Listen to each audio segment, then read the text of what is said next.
भारतीय इतिहास से की गई छेड़छाड़ के बारे में हम सभी जानते हैं।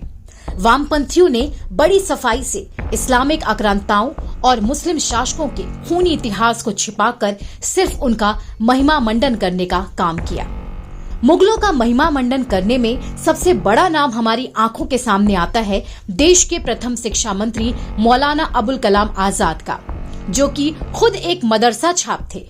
इसके अलावा उनकी शैक्षणिक योग्यता कुछ भी नहीं थी। अगर आपको विश्वास नहीं होता है तो कभी इतिहास के पन्ने पलट कर देखिए। मौलाना अबुल कलाम आजाद जैसे देशभक्त के पीछे एक राष्ट्रद्रोही दिखाई पड़ेगा। आप सोचिए उस भारत के बारे में जिसका प्रथम शिक्षा मंत्री ही मदरसे की देन हो।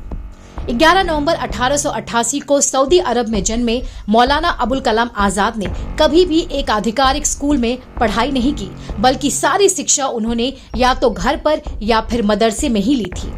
ऐसे इंसान के हाथ में देश की शैक्षणिक व्यवस्था सौंपकर प्रधानमंत्री जवाहरलाल नेहरू ने साफ कर दिया कि वे वास्तव में देश के लिए कितने चिंतित थे।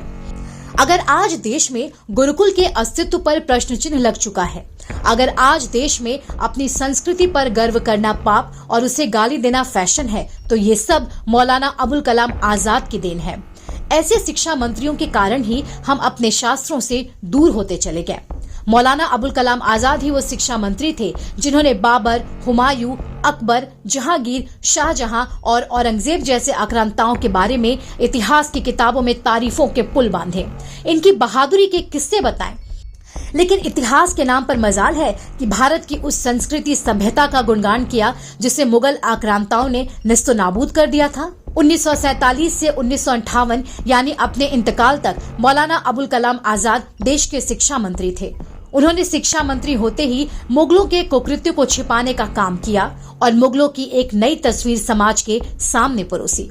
उस दौरान उन्होंने इस क्षेत्र में ऐसे लोगों को शामिल किया था जो या तो उसी समुदाय के थे या फिर उनका संबंध लेफ्ट विचारधारा से था।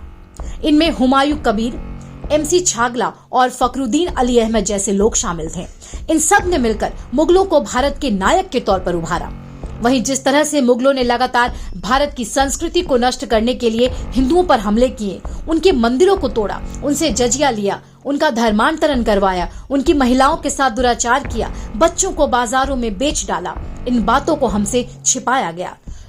लोगों को सती प्रथा के बारे में बताया गया, लेकिन 3 तलाक और हलाला जैसी कुरीतियों को गौन कर दिया गया। खिलाफत आंदोलन में अहम भूमिका निभाने वाले मौलाना अबुल कलाम आजाद को भारत में एक महान स्वतंत्रता सेनानी, शिक्षाविद माना जाता है। लेकिन हाथी के दांत खाने के अलग और दिखाने के अलग होते हैं। यही हाल मौलाना आजाद की भी थी। एक तरफ तो मौलाना आजाद हिंदू मुस्लिम एकता की बात करते थे, तो दूसरी तरफ वे एक सैद्धांतिक रूप से इस्लामिस्ट थे। Bureau report, Creately media.